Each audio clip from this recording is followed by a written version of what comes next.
Welcome to a new episode of ask doctor MIMS.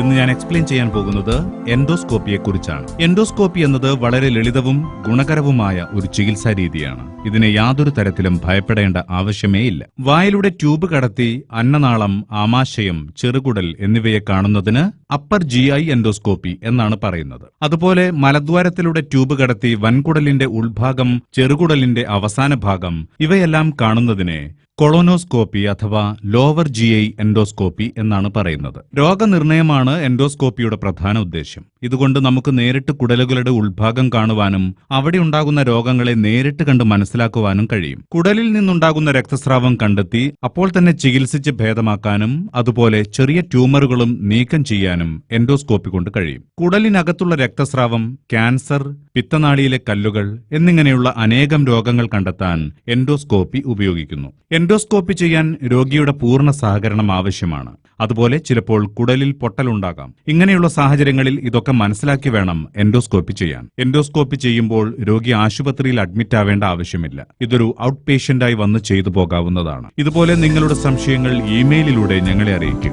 Our email ID ask@drmims.com. നാളെ വീണ്ടും കാണാം മറ്റൊരു വിഷയവുമായി. Thank you.